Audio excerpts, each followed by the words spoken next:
करोड़ों दर्शकों का मिल रहा साथ। एमपी की बात एमपी न्यूज के साथ। इस सृष्टि और संसार के निर्माण में अभूतपूर्व सबसे ज्यादा जिस शक्ति का योगदान है वो माँ भगवती और देवी शक्ति कही जाती है। और भारत वो देश है जहाँ पर संस्कार और संस्कृति का समावेश इसी शक्ति में हमें संगम के तौर पर नजर आता है।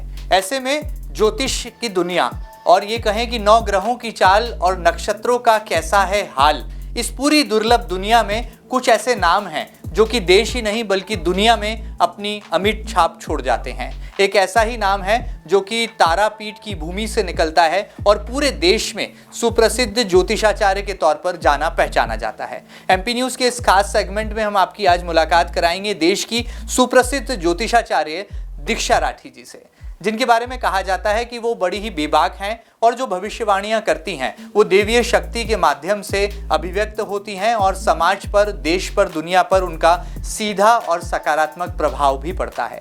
तारापीठ की पवित्र भूमि से आती हैं दीक्षा राठी जी, आपका बहुत बहुत स्वागत है। दीदी, ज्योतिषाचार्य कहूँ आपको या कहूँ कि विद्वत, एक ऐसी विद्वान जिन्होंने नक्षत्रों के खेल और ग्रहों की चाल पर एक बहुत बड़ा शोध भी किया हुआ है और देश में आप एक जाना पहचाना नाम है। सबसे पहला सवाल, जैसे ही हम देखते हैं कि गुप्त नवरात्रि ये एक ऐसा पर्व, एक ऐसा प्रसंग हर मानव जीवन में आता है।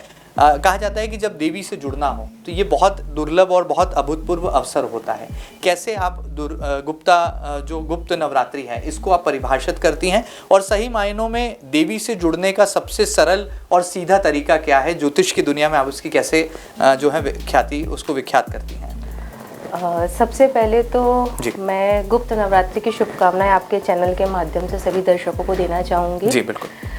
गुप्त नवरात्रि का जो ये पर्व होता है ये हमारे जीवन में आध्यात्मिक शुद्धि करने का वक्त होता है।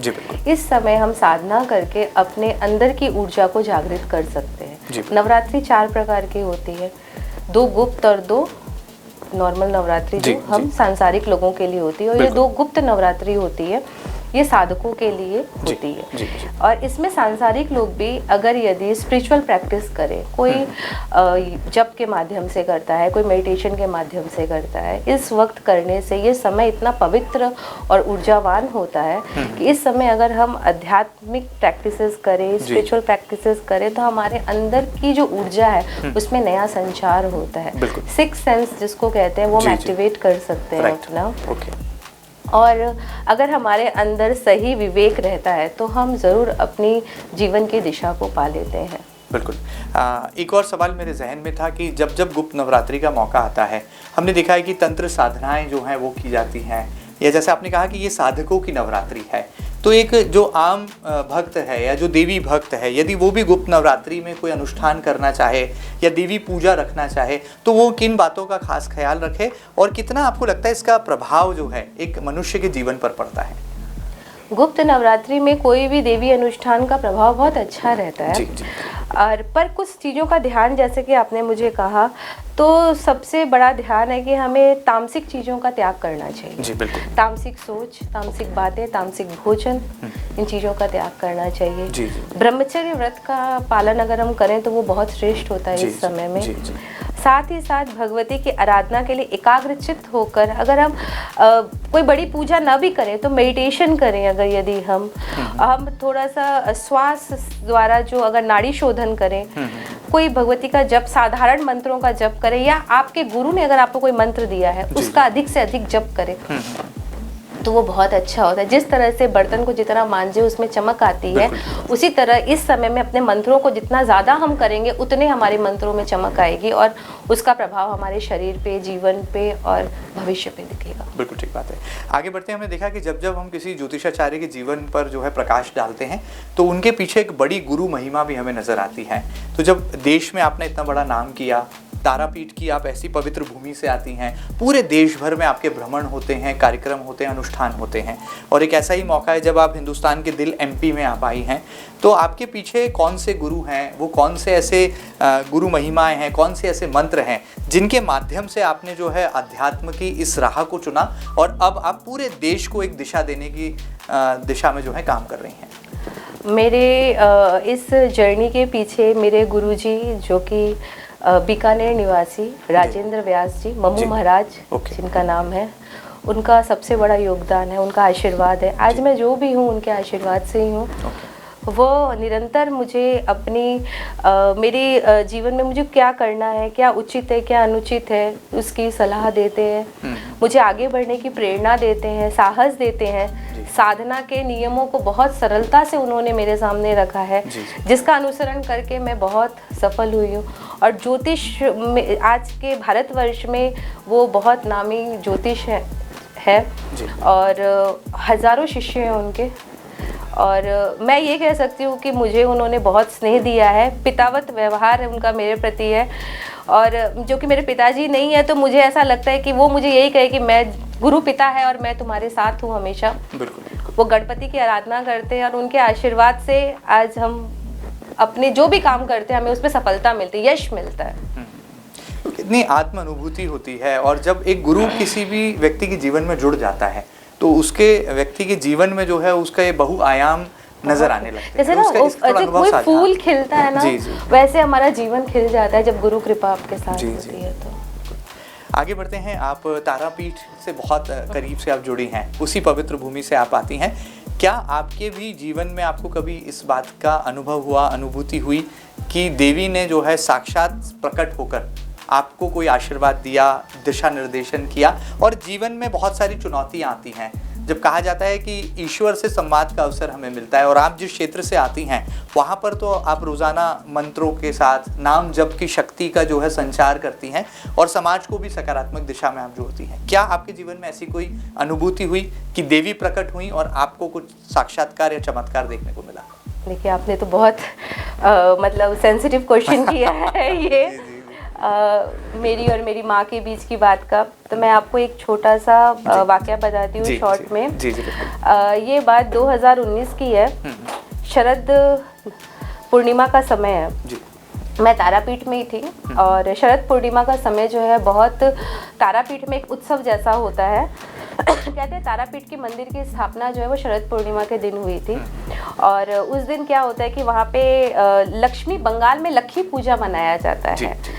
और तारापीठ में ऐसा उस दिन प्रचलन है कि सारा दिन जो है माँ बाहर रहती है, मंदिर के बाहर एक स्थान बनाया हुआ है और सब माँ को भोग लगाते हैं। और उस दिन में चूल्हा नहीं जलता, शाम को माँ को खिचड़ी का भोग लगता है, उसके बाद सब कोई वही खिचड़ी का प्रसाद पाते हैं तारापीठ वासी। तो वो एक बहुत बड़ा दिन रहता है तारापीठ में। तो मैं रात्रिकालीन जप का संकल्प लिया था मैंने। तो हमारे जो पंडित जी है वहाँ पे रामकृष्णदा, तो उनके घर की छत के ऊपर, वो मंदिर के एकदम पास में ही है, तो उन्होंने मेरी व्यवस्था कर दी थी। मैं जप कर रही थी और ये एकदम जो बात मैं आपको कहने जा रही हूँ, रात की ठीक 12:30 से 1 बजे थे। मैं जप में एकाग्र मचित होकर मैं जप कर रही थी। अचानक मेरी आँख खुलती है और मैं मेरे सामने 7 घोड़ों पे सवार एक देवी को बैठा देखती हूँ और वह देवी आकाश में विचरण कर रही है। देखिए, मेरे रोए खड़े हो रहे हैं। भगवती इस तरह से अपना स्वरूप मेरे सामने दिखाएगी। बाद में जब मैं उस वक्त तो हतप्रद थी, सुबह जब मैं मेरे पंडित जी से बात हुई तो वो बहुत बड़े साधक भी हैं। उनके बड़े भाई जो है वो तारापीठ के बहुत बड़े साधक है। यहाँ पे भी अपने उज्जैन में भी उन्होंने तारा मंदिर में प्रथम आरती उन्होंने ही की है। तो उन्होंने मेरे को कहा कि तुम्हारा जैसा भाग्य हमारा भी नहीं हुआ, माँ ने तुम्हें जो दर्शन दिए हैं। तो मैं उस वक्त मैं अपने आत्मा में इस तरह मेरे अंदर निश्चय हुआ कि तारा माँ मेरे साथ है और शायद मेरी सोल उसे पसंद है, उन्होंने अपने पास मुझे रखा है। तो भगवती जीवन में बहुत सी चुनौतियाँ आती है। देखिए, हमने मनुष्य जीवन लिया है, अप एंड डाउन्स तो इसका पार्ट है ही, पर हर समय अपने पास मैंने उनको पाया है। और तारा जो है वो बृहस्पति ग्रह की देवी है। क्या बात है। तो ज्ञान जो है वो उसी का दिया हुआ है। वाह, बहुत सुंदर, बहुत सुंदर। आज चाइना और जितने भी बौद्ध संप्रदाय हैं वो माँ तारा की ही आराधना करते हैं। अभी मैं गई थी, जब आपको कुछ दिनों पहले मैं वियतनाम गई थी, तो वहाँ पे मैं एक पगोड़ा पे गई, सापा के ऊपर पगोड़ा में गई, तो वहाँ भी मुझे ग्रीन तारा की मूर्ति देखने मिली। वाह, क्या बात है। तो असीम कृपा है भगवती की, हर जगह वो मुझे बताती है कि आई एम देयर। ग्रेट। बहुत अच्छी बात है। आगे बढ़ते हैं। हमने देखा कि जब ये अध्यात्म की दुनिया में हम पहला कदम रखते हैं तो उम्र का एक ऐसा पड़ाव आ जाता है जब हम सब कुछ पूरी सांसारिक मोहमाया से दूर होने लगते हैं और हम अध्यात्म के बहुत करीब जाते हैं। लेकिन हम जब आपकी पूरी किताब के पन्ने पलट कर देखते हैं तो बहुत कम उम्र और एक ऐसी उम्र का पड़ाव जब ऐसा हर इंसान प्रतिस्पर्धा में जुटना चाहता है, आगे बढ़ना चाहता है और जो सांसारिक मोहमाया है उसमें पड़ जाता है। लेकिन आपने एक बहुत विरक्ति का रास्ता चुना या एक ऐसा रास्ता चुना जो सीधे देवी की तरफ मार्ग प्रशस्त करता है। तो ये कैसे परिवर्तन आया जीवन में, थोड़ा इसके बारे में मुझे लगता है दर्शक जानना चाहेंगे। महेंद्र जी, मैं आपको थोड़ा सा इंटरप्ट करूंगी। ये जो बोलते हैं ना कि सब कुछ मोह माया त्याग के एक उम्र के पड़ाव, नहीं जितनी जल्दी कर ले उतना अच्छा है। बाद में बूढ़े हो जाएंगे, खांसी आएगी, तब कैसे एकाग्रता आएगी, तब तो शरीर परेशान करेगा। जब जागे तब सवेरा तो वैसा है नहीं। और ये हम कभी मार्ग नहीं छूटते, साधना चुनना हमारे बस में नहीं है, देवी हमें चुनती है। बहुत बड़ी बात है। तो शायद मेरे सोल का जो कर्म था यहाँ पे वो खत्म हो गया। माँ ने सोचा चलो इसे अपनी राह पे ले ले। मतलब ये सब प्रारब्ध सब प्रारब्ध है, ये हमारा सब पूर्व जन्म का पुरुषार्थ है जो हम इस राह पे है। बहुत सुंदर। आगे बढ़ते हैं। हमने कामाख्या देवी मंदिर के बारे में बहुत कुछ सुना है और आप उसी पवित्र भूमि से आती हैं और आपको भी कई बार ऐसे सुनहरे मौके मिले होंगे जब आपने वहाँ बैठकर पूजन हवन जप किया और आपने उस शक्ति का अनुभव भी किया होगा। थोड़ा सा हमारे दर्शकों को बताइए कि माँ कामाख्या देवी क्या है, उनकी व्याख्या आप कैसे अपने शब्दों में करना चाहते हैं। माँ कामाख्या देवी की व्याख्या तो शब्दों में हो ही नहीं सकती है। वो तो शब्द नहीं है उसको व्याख्या करने के लिए, बस पर हाँ ये बात है कि ऊर्जा का एक बहुत बड़ा स्तोत्र वो आपको नीलांचल पर्वत पे भगवती के उस स्थान पे मिलेगा। वहाँ भगवती जल तत्व में निवास करती है। पहाड़ों के ऊपर में जल के कुंड, भगवती वहाँ जल तत्व में, वहाँ कोई मूर्ति नहीं है, कुंड है जल का। और वही भगवती, और जल जो कि हमारे जीवन में प्राण तत्व देता है, तो भगवती का वहाँ जल तत्व में होना ये सिंबलाइज करता है कि प्राण, हमारा सृजन, हमारी जीवन वो वहीं से ही उत्पन्न हुई है। तो वहाँ पे साधना, वो जगह जो है नीलांचल पर्वत, वो माया नदी, वो बहुत पवित्र और पावरफुल प्लेस है। वहाँ बैठ के अगर कोई भी आदमी साधना करता है तो उसको सफलता निश्चय मिलती है। ये उस स्थान का प्रताप है। जी। वो स्थान का प्रताप है। बहुत सी दंत कथाएं हैं, बहुत सी हमारी पौराणिक कथाएं हैं, बहुत सी बातें हैं जो जगह जगह पे हमें ये बताती है कि कामाख्या क्षेत्र कितना पावरफुल है, वो स्थान कितना पावरफुल है। वहाँ बहुत से योगी तपस्वी आज भी निरंतर साधनाएं करते जा रहे हैं। और जो आपने पहले एक बात कही ना कि ये संसार के सुखों से विरक्ति, वो विरक्ति नहीं है, वो असली सुख वही है जो हमें साधना करते हुए मिलता है। ये संसार में तो देखिए सब गिव एंड टेक का चलता है, पर वहाँ पे ऐसा कुछ नहीं है, वहाँ कुछ नहीं है, वहाँ सिर्फ पाना ही पाना है, देना सिर्फ अपना मन है। बहुत सुंदर विचार। तो वो एक अलग ही जगत है। और हाँ, कामाख्या दर्शन करके हर गृहस्थी, हर मनुष्य अपने जीवन में बहुत कुछ पा सकता है अगर निरंतर वहाँ जाए, दर्शन करे, तो मनोकामनाओं की पूर्ति वहाँ बहुत जल्दी होती है। शायद यही वजह है कि जो देश के बड़े बड़े राजनेता हैं वो हम देखते हैं कि अक्सर कुछ दिनों बाद कामाख्या मंदिर के आगे शीश नवाते नजर आते हैं। तो क्या कोई पॉलिटिकल पावर भी जो है माँ कामाख्या देवी मंदिर से निकलता है? काम संपन्न, तो वो कामनाओं को संपन्न करती है। तो आपकी जो भी कामनाएं हैं, किसी को राजगद्दी चाहिए, किसी को बड़ी नौकरी चाहिए, किसी को बड़ा व्यवसाय चाहिए, वो तुरंत कामनाओं की पूर्ति करती है। जैसे देखिए जल पीते ही प्यास बुझ जाती है ना, उसी तरह वहां जाते ही हमारी कामनाओं की पूर्ति हो जाती है। आगे बढ़ते हैं। हमने देखा है कि ये जो ज्योतिष विज्ञान का जो क्षेत्र है इसमें लगातार अनुसंधान भी होते हैं और एक पौराणिक महत्व हमेशा से ज्योतिष इस विज्ञान का रहा है। ग्रहों की चाल हो या नक्षत्रों का खेल हो, आपने कैसे अनुभव किया है एक ज्योतिषाचार्य होने के नाते? पूरे देश भर में भ्रमण किया, दुनिया के कई देशों में भी आप पहुंची होंगी।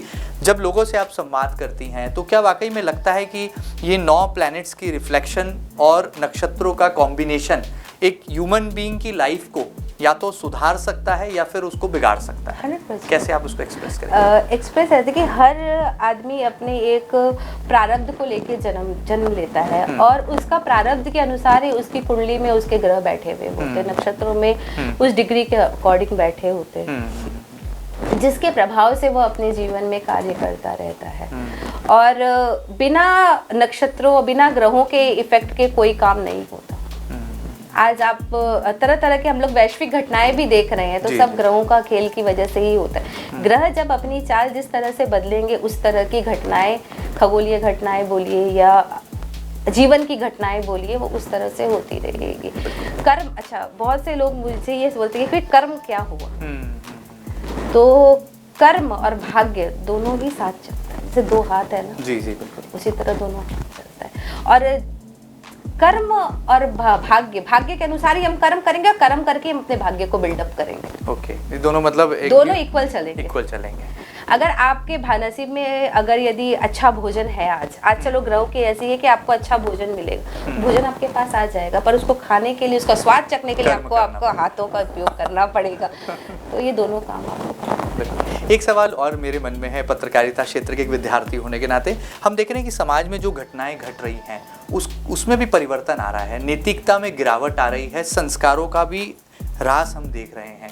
अगर मैं पिछले दिनों अपराध की दुनिया की कुछ घटनाओं की आपसे चर्चा करूं तो ये जो गिरावट आई है, जैसे सोनम रघुवंशी का एक केस हुआ, फिर एक सिया का केस हुआ, लड़कियों ने अपने मंगेतर या होने वाले जो जिनसे वो शादी करने वाली हैं उनके साथ में ऐसी आपराधिक घटनाओं को जो है अंजाम दिया। इसके पीछे आप क्या मानती हैं, ये उनका कर्म था या इसके पीछे भी कोई ग्रहों की चाल थी या नक्षत्रों का खेल था? ऐसी जब घटनाएं होती हैं तो मन जो है बहुत दुखी होता है और समाज में ये जो नैतिक पतन हम इन दिनों देख रहे हैं, अनुभव कर रहे हैं, लगातार एक चुनौती बनकर खड़ा है। एक ज्योतिषाचार्य होने के नाते आपका क्या इस पर चिंतन और मनन बनता है?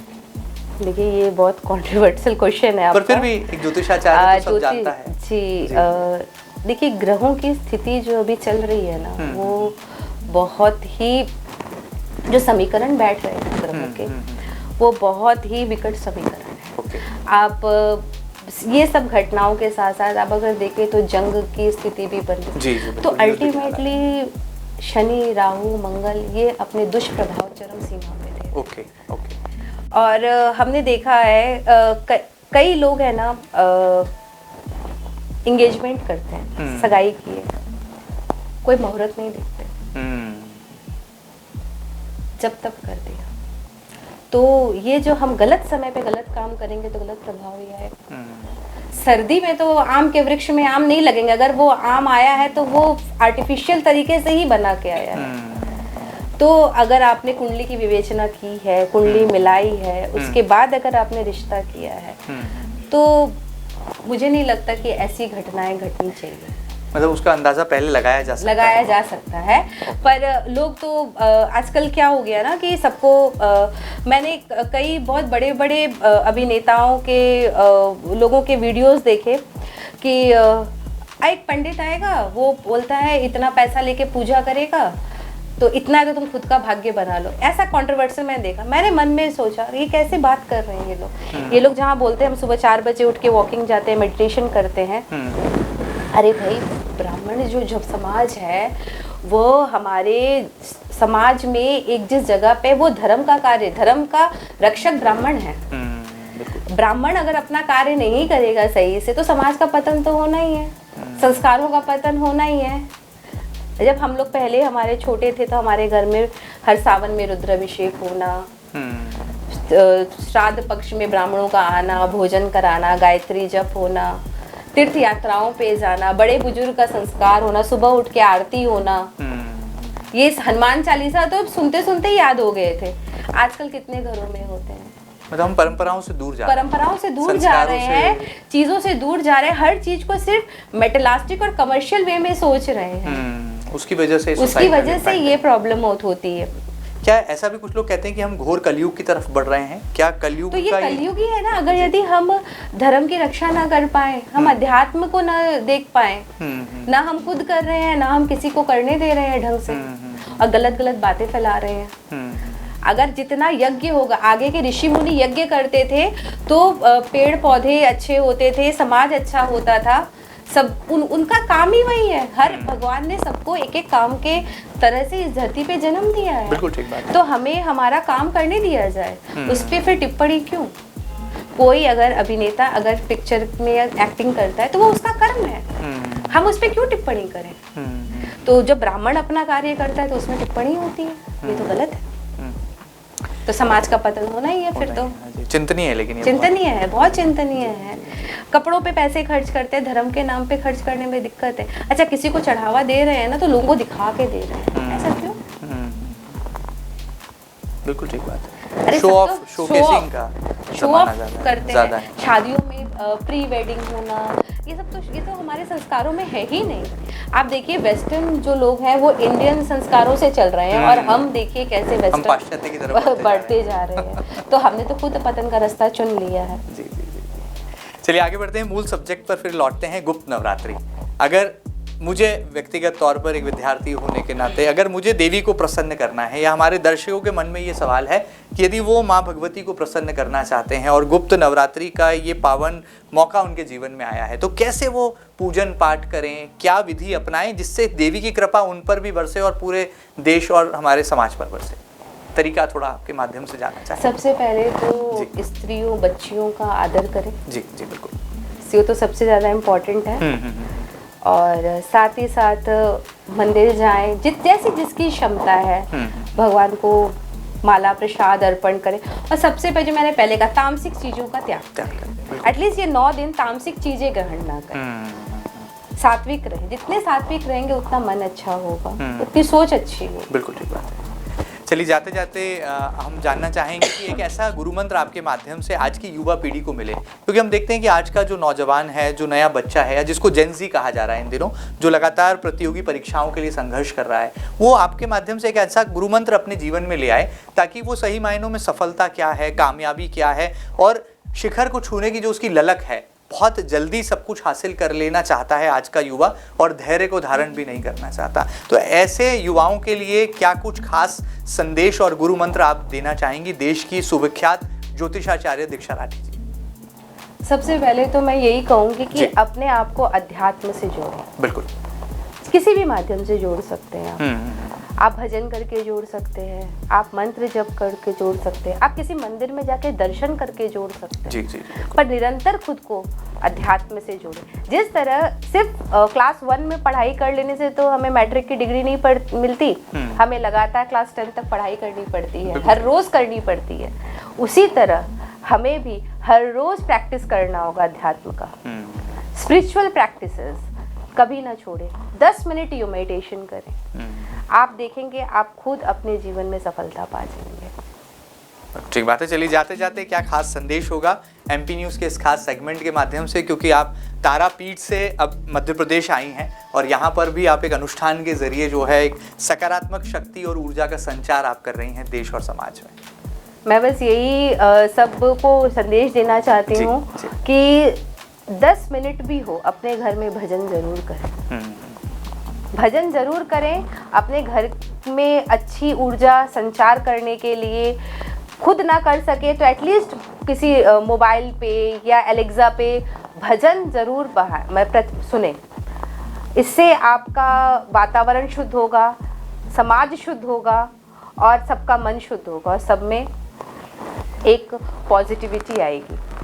चलिए, बहुत सुंदर बात यहाँ पर कही है। देश की जानी मानी ज्योतिषाचार्य भी हैं और मैं ये कहूँ कि जब सही मायनों में धर्म का महत्व हमें समझना होता है तो आप जैसे जो बिरले व्यक्तित्व हैं उनके माध्यम से ही हम उसकी अनुभूति कर पाते हैं और सही मायनों में ना केवल ज्योतिष विज्ञान बल्कि धर्म की सही राह क्या है, वो मूल लक्ष्य क्या है जिसको पाने के लिए हमें ये मनुष्य जीवन मिला है। यदि आप उसको जानना समझना चाहते हैं तो आप ऐसे बिरले व्यक्तित्व को ज़रूर सुनिए और अपने जीवन में भजन की जो बात आपने कही है उसका ज़रूर जो है अनुसरण कीजिए, तभी सही मायनों में अध्यात्म की दृष्टि आप प्राप्त कर सकेंगे। और ये जो गलाकाट प्रतियोगिता है या जो प्रतिस्पर्धा है, इस दुनिया से बिरले भी एक दुनिया है जहाँ पर भगवान का जो है मोक्ष का मार्ग जो है दिखाई देता है, उस दुनिया की तरफ ले जाने के लिए ऐसी अलख जगा रही हैं देश की जानी मानी ज्योतिषाचार्य दीक्षा राठी जी।